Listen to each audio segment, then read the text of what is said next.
ఈ భవనం దీని గురించి ఈరోజే నాకు వివాదం తెలిసింది. ఏదో మీటింగ్లో ఉంటే చెప్పారు విషయం. ఆదోనిని అందమైన నగరంగా మార్చాలంటే ప్రతి ఒక్క ఇంటికి, ప్రతి ఒక్క బిల్డింగ్కి, ప్రతి ఒక్క కమర్షియల్ యాక్టివిటీకి కూడా తప్పనిసరిగా అనుమతులు ఉండాల్సిందే. 2, ఏదైతే ప్లాన్ ఇస్తారో మున్సిపాలిటీకి కానీ కూడాకి కానీ దేనికైనా ఏదైతే ప్లాన్ ఇస్తారో ఆ ప్లాన్ ప్రకారంగా కట్టాల్సిందే. 2 రకాలు ఉంటాయి. ఒకటి, ప్లాన్ ఇర్రెగ్యులర్గా డీవియేట్ చేసి కట్టడం, అంటే వాళ్ళు ఇచ్చిన ప్లాన్ ఒకటి, కట్టేది ఒకటి. దీనివల్ల 20-30 ఏళ్లుగా ఆదోని ఏ విధంగా నాశనమైందో మనం చూస్తూ ఉన్నాం. రోడ్డు మీద బిల్డింగులు కట్టారు, ప్రజల ప్రాణాలతో చెలగాటమాడుతూ ఉన్నారు. ఏ బిల్డింగులో అయినా సరే చూడండి మీరు, అగ్ని ప్రమాదం జరిగినా, ప్రమాదాలు ఎక్కడైనా ఏర్పడినా కనీసం మనుషులు పోయి కాపాడలేని పరిస్థితుల్లో ఉంది. ఎక్కడైనా షార్ట్ సర్క్యూట్ వచ్చి అగ్ని ప్రమాదం జరిగితే, లేకపోతే ఇంకేదైనా సమస్య వస్తే లోపల మనుషులు ఇరుక్కుంటే బయట కాపాడలేని దుస్థితి. కుడాకి కానీ, కుడా అంటే Kurnool urban development association authority, ఆదోనిలో ఉన్నటువంటి టౌన్ ప్లానింగ్ డిపార్ట్మెంట్ ఇప్పటిదాకా నడుస్తూ ఉంది. వాళ్ళు చెప్తున్నారు, మనం వాళ్ళకి నోటీసులు ఇస్తూ ఉన్నాం, మంచిగా చెప్తా ప్రయత్నం చేస్తూ ఉన్నాం, ఎవరి మీద చర్యలు తీసుకోకూడదని ప్రయత్నం చేస్తూ ఉన్నాం. కానీ మాట వింటలా ఎవరు కూడా.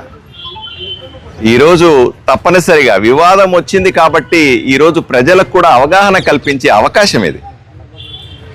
మీరు ఇక్కడ వెనకాల చూస్తున్న బిల్డింగు, ఈరోజు అతను ఏదైతే పక్కన సౌదీ రూఫ్ అనే అతను ఏవైతే ఆరోపణలు చేస్తున్నాడో లేదా మాట్లాడుతున్నాడో మీడియాలోకి వచ్చి, అతను కూడా కానీ టౌన్ ప్లానింగ్కి కానీ ఇచ్చినటువంటి ప్లాన్ ఒకసారి మీరందరూ పరిశీలించాలా. ఇవి కూడా తెచ్చాం, మీడియా వాళ్ళకందరికీ కూడా ఇస్తాం ఇప్పుడు మేము. అలాగే అతను కడుతున్నటువంటి బిల్డింగ్ ప్లాన్ని కూడా ఒకసారి చూడండి. మీరందరూ ఇది తీసుకొని అందరూ టేప్ పెట్టుకొని దయచేసి కొలవండి. ఆయన చెబుతుంది ఏంది, కడుతుంది ఏంది. ఇలాగే వదిలిపెడితే ఊరిలో ప్రతి ఒక్కడు నేను కూటమి నాయకుడిని, నేను కూటమి పార్టీలో వ్యక్తిని అని అందరూ కట్టుకుంటా పోతే, వాళ్ళ అధికారంలో ఉన్నప్పుడు వాళ్ళు కట్టి, వీళ్ళ అధికారంలో ఉన్నప్పుడు వీళ్ళు కడితే చివరికి ఊరేమవుతుంది? కూటమి నాయకుడు అంటే అర్హత ఏమీ కాదు. అది నేను ఏ తప్పు చేసినా సరే నాకు చెల్లుబాటు అవుద్దనేటువంటి ముద్ర ఏమి ఉండదు అధికారంలో ఉంటే. అధికారంలో ఉంటే తప్పు చేసినా ఒకటే, అధికారంలో ఉన్నవాడికి ఒకటే ఉంటుంది, అధికారంలో లేని వాడికి ఒకటే ఉంటుంది. అధికారంలో ఉన్నప్పుడు మరింత జాగ్రత్తగా ఉండాలి, మరింత జాగ్రత్తగా మసలుకోవాలి సమాజంలో. నాకేదో అన్నీ ఉన్నాయి కాబట్టి, నాకేదో ప్రత్యేక అర్హతలు ఉన్నాయి ఊరిలో కాబట్టి నేను ఇష్టం వచ్చినట్లు కట్టేస్తాను అంటే చూస్తూ ఊరుకునేది లేదు అని స్పష్టంగా సౌదీ రూఫ్తో పాటుగా ఇలాగా బిల్డింగులు కడుతున్నటువంటి ఆదోనిలో ప్రతి ఒక్కరిని కూడా హెచ్చరిస్తా ఉన్నాం. ఏం మొహమాట పడేది ఏం లేదు దీంట్లో. మంచి అందమైన ఆదోని కావాలంటే ఆదోనిలో ప్రతి బిల్డింగు కూడా ప్లాన్ ప్రకారంగా ఉండాల్సిందే. ఆదోనిలో అందమైన ఊరు కావాలంటే ఏదైతే ప్లాన్ ఇచ్చాడో ఆ ప్లాన్ ప్రకారంగా కట్టాల్సిందే. అతని డీవియేషన్నే లేదు అంటే రాత్రులు ఎందుకు కడతా ఉన్నాడు? నోటీస్ వచ్చిన తర్వాత టౌన్ ప్లానింగ్ వాళ్ళకి ఎక్స్ప్లెయిన్ చేయకుండా ఎందుకు దాక్కొని కడతా ఉన్నాడు? సమాధానం చెప్పాలి. ఇది పబ్లిక్ డాక్యుమెంట్, ఇదేం సీక్రెట్గా చేసేది డాక్యుమెంట్ కాదు, ఆపేది కాదు. ఎవరైనా చూసుకోవచ్చు, మీరు టేబుల్ పెట్టి కొలుచుకోవచ్చు. ఇక రెండవది, ఆయన ఆరోపణ చేస్తున్నాడు, ఎమ్మెల్యే గారు నా మీద డబ్బులు అడిగాడు, నన్ను బ్లాక్మెయిల్ చేస్తా ఉన్నాడని. ఆ కర్మ నాకు పడ్డలే. సౌదీ అరేబియా దగ్గర డబ్బులు తీసుకునే పరిస్థితిలో నేను లేను. రెండవది, ఆయన విజ్ఞత కూడా వదిలేస్తా ఉన్నా. నేను డబ్బులు ఇచ్చేసాను, నేను డబ్బులు వసూలు చేశాను అన్న విషయాన్ని ఆయన నిరూపించుకోవాలి. రెండోది, ఈ బిల్డింగ్కి ఆయన చెప్పిన పద్ధతిలో డబ్బులు ఎవరన్నా ఇస్తారా ఆలోచన చేయండి. ఆ పరిస్థితులు ఉంటాయా? నా దగ్గరికి వచ్చిన మాట వాస్తవమే, నన్ను అడిగిన మాట వాస్తవమే, కట్టుకుంటానని. నేను కట్టుకోమని ఆల్ ది బెస్ట్ చెప్పింది వాళ్ళు కరెక్టే, కానీ డీవియేట్ కట్టుతున్నాను నాకు చెప్పలే ఆయన. మా నాయకుడు 10 సార్లు కలుస్తూ ఉంటారు, నాయకులు మాట్లాడుతూ ఉంటారు. ఈ రోజు కూడా చెప్తా ఉన్నాను, సౌదీ అరూఫ్కు చెప్తా ఉన్నాను, నా మీద ఆరోపణలు చేసి నాకేం ఇబ్బంది ఏమీ లేదు. రేపు ఎల్లుండి ఊర్లో చాలా బిల్డింగులు మీకు కొట్టేస్తాం, మొహమాటం ఏమీ లేదు. మళ్ళీ చెప్తా ఉన్నాం, నిక్కచ్చిగా చెప్తా ఉన్నాం, ఎవరెవరైతే చట్టాన్ని అతిక్రమించి కడుతున్నారో అన్ని బిల్డింగులు కొట్టేస్తాం, ఎవరెవరు కడుతున్నారో వాటిని ఆపేస్తాం. ఇది చట్టం, ఇది నా వ్యక్తిగతం కాదు. ఇది చట్టాన్ని కాపాడడానికే నన్ను ప్రజలు ఓటేసి ఎమ్మెల్యే గెలిపించుకున్నారు. అంతే తప్ప మా కూటమి నాయకులని, నేను రౌడీ అని, నేను గోండా అని, నాకు రాజకీయాల్లో పనికొస్తారని ఎవడు పడితే ఆడు ఇష్టం వచ్చినట్లు కట్టుకుంటా పోతే ఊరు వల్లకాడైపోతుంది. అలా ఒప్పుకునే వ్యక్తిని కాదు. రేపు ఎల్లుండి నేను ఈ బిల్డింగ్ల మీద అంతా పోయి నోటీసులు ఇస్తున్నప్పుడు ఇంకా ఆరోపణలు వస్తాయి. మమ్మల్ని డబ్బులు అడిగాడు ఎమ్మెల్యే, డబ్బులు ఇవ్వనందుకు మాకు నోటీసులు ఇచ్చాడు అంటాడు ఒకడు బజార్ను ఆక్రమించుకొని కట్టుకొని ఉంటాడు, వాడి మెట్లు గిట్లన్నీ కొట్టేస్తాం. నన్ను బ్లాక్మెయిల్ చేయడానికి ఎమ్మెల్యే మనుషులు పంపించి కొట్టేస్తున్నాడు అంటాడు. రేపు ఎల్లుండి అతను ప్లాన్ లేకుండా కడతా ఉంటాడు, నోటీసులు ఇచ్చి కూడా వాళ్ళు వచ్చి ఇన్స్పెక్షన్కి వెళ్తారు. అధికారులు పంపించాడు పారిసారథి ఎమ్మెల్యే, మమ్మల్ని బ్లాక్మెయిల్ చేసి డబ్బులు తీసుకోండి అంటాడు. ఈ అన్నిటికీ కూడా అదిరేది బెదిరేది లేదు. నాలో నిజాయితీ ఉన్నంత వరకు ఎవడిని పట్టించుకోవాల్సిన పని లేదు. నేను సమాధానం చెప్పాల్సింది ప్రజలకు మాత్రమే కాబట్టి స్పష్టంగా మీ ద్వారా సమాధానం చెప్తా ఉన్నా. దయచేసి ప్రజలందరూ కూడా మీ పక్కన, మీ ఇంటి వెనకాల, మీ వీధిలో, మీ ఊర్లో ఎక్కడెక్కడైతే ఇట్లాంటి దుర్మార్గపు కన్స్ట్రక్షన్ చేస్తూ ఉన్నారో వీటిలన్నిటినీ కూడా మాకు తెలియజేయండి. ఒక్కొక్కరిని కూడా భరతం పడతాం. ఎక్కడో చూడ మొదలు పెట్టాలి కదా, ఎక్కడ మొదలు పెట్టకపోతే ఎట్లా? ఇలాగ భయపడిపోతా ఉంటే ఎట్లా?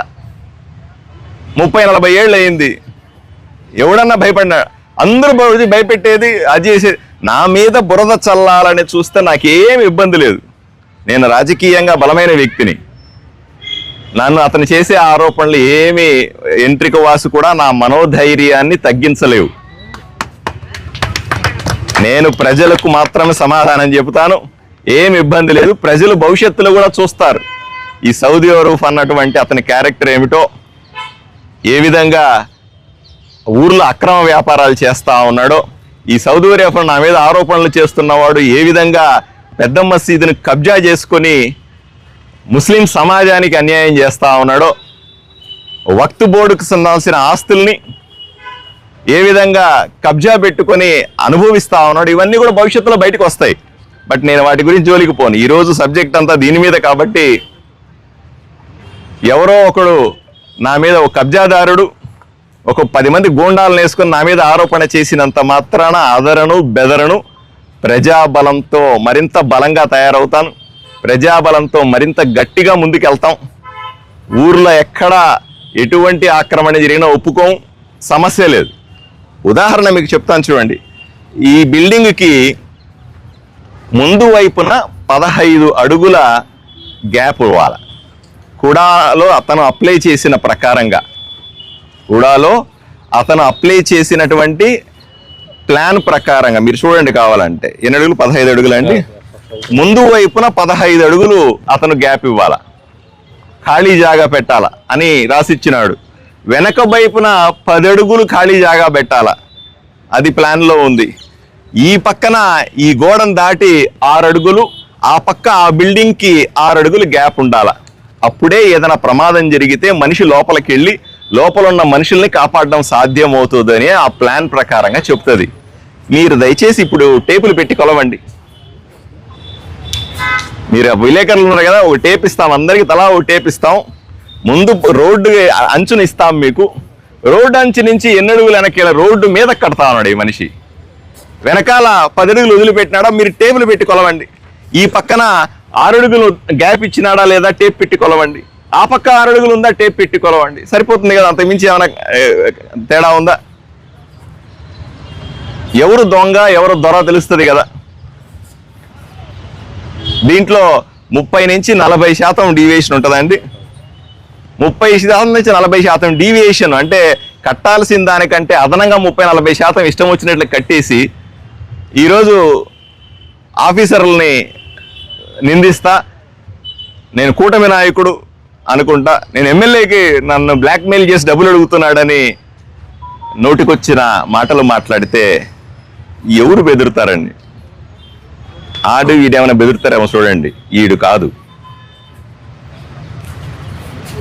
నా క్యారెక్టర్ ఇంకా మీరు సరిగా అర్థం చేసుకోలే. నేను నిజాయితీ పరుడు, ప్రజలకు మాత్రమే సమాధానం చెప్తాను, ప్రజలకు జవాబుదారీగా ఉంటాను, సరైన పరిపాలన ఇస్తాను.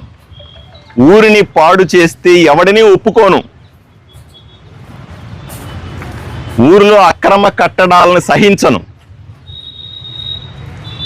ఎంతటి వాడైనా సరే శిక్షించడానికి ప్రయత్నం చేస్తాను.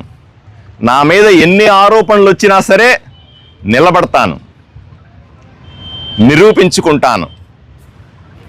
ఎట్టి పరిస్థితిలో ఒక్క అడుగు కూడా వెనక్కియ్యను. అదరను బెదరను. భయపడేది నా శరీరంలోనే లేదు. ఎవడు నన్ను ఏమీ చేయలేడు. అర్థం చేసుకోవాలి. క్రమశిక్షణతో ఉండాల్సిందిగా ప్రతి ఒక్కరిని కూడా విజ్ఞప్తి చేస్తా ఉన్నా. క్రమశిక్షణ దాటి ఏదో 4 ఆరోపణలు చేస్తే నేను గజగజ వణికిపోయి ఆడికి అనుమతులు ఇస్తానో, గజగజ నేను ఆ ఆరోపణలు వినేసి భయపడిపోయి పారిపోతానో, నా మీద బుర్ర జల్లితే ఆయన ఏదో గొప్పవాడైపోతాడో అని అనుకుంటే మూర్ఖత్వము అని స్పష్టంగా ఆయనకి చెప్తా ఉన్నా. ఈ ఊర్లో ఇన్ని బిల్డింగ్లు కడతా ఉన్నారు, అందరూ వచ్చి నాకు డబ్బులు ఇచ్చినారా? రేపు అధ్వానంగా కట్టిన బిల్డింగ్లన్నీ కొట్టేస్తాం. వాళ్ళందరూ డబ్బులు వసూలు చేసినట్ట.